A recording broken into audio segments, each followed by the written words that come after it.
Hi, welcome to Actors Access Interview. I am sitting here with the multi-talented Laura Napoli. Welcome. Hi, thank you, Jennifer. I want to know, where do we start? You just have you have so many hats on right now. Tell us a little bit about yourself. Well, gosh, what don't I do? I began as a dancer, so a lot of my acting work is very physical. I was a fencer, competitive fencer, and so now I do a lot of stunt acting work. Interesting. Yes. Where? At the moment, I work at Universal. I'm in one of the stunt shows over there. Wow. And I've also done a lot of video game work, both motion capture and voiceover, which has been a lot of fun. That's thrilling. How does Yeah. one get even started in that? Well, actually, I got started in the motion capture work because I connected with a company that does a lot of that kind of work. Actually, a duly owned company that has ownership. They're partly Japanese and partly American owned, so they tend to do a lot of work with Capcom. So those are most of the games I've done. And basically, I contacted them because I had a combat background, and I love physical acting, and I wanted to get more into. They also do a lot of stunt coordinating, a lot of Hong Kong style stunt coordinating.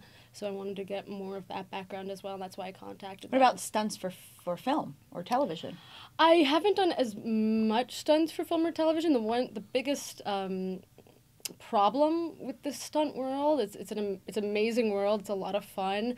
However, oftentimes you get pigeonholed there, and that's not my main focus. My main focus is to be in front of the camera. Sure. Although I do, I am on that line. I'm definitely on that line. Is it dangerous?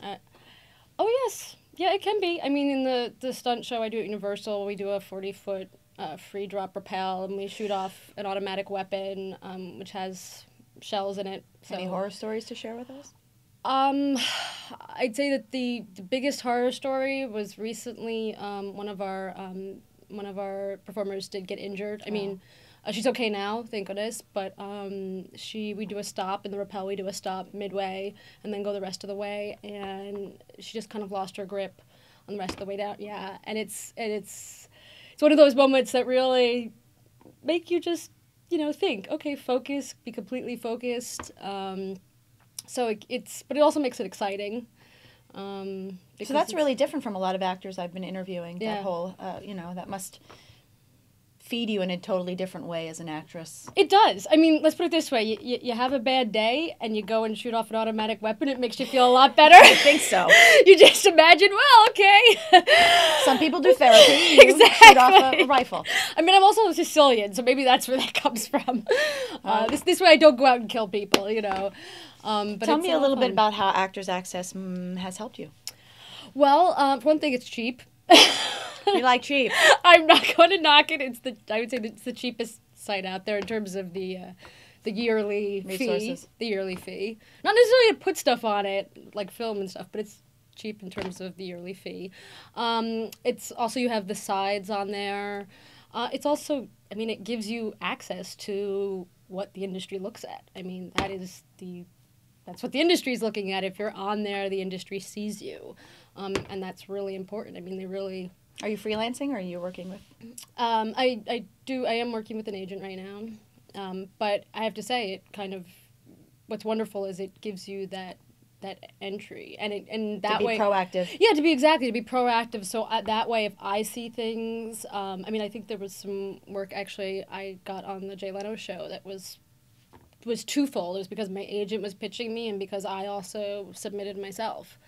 And so things like that it's really nice. And actually I'm here because I remember Gary coming to speak to SAG actors, and you really appreciate that in terms of telling us how to better use the services as well. Yeah. And that he really cared. And, because everyone's all, come on, do we really get seen if we're on there? We don't have an agent, blah-bitty-blue.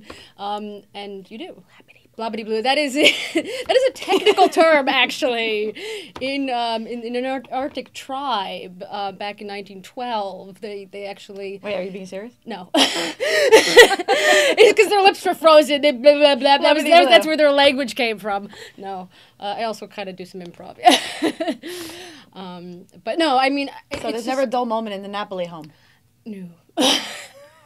No, no, there really isn't. Actually, It's okay. It's a good no, thing. when I speak to my mother, it's like if there's a day that something has not happened, it's actually Not normal. yeah. It's like it's a good thing. It's some people want excitement in their life, some people don't.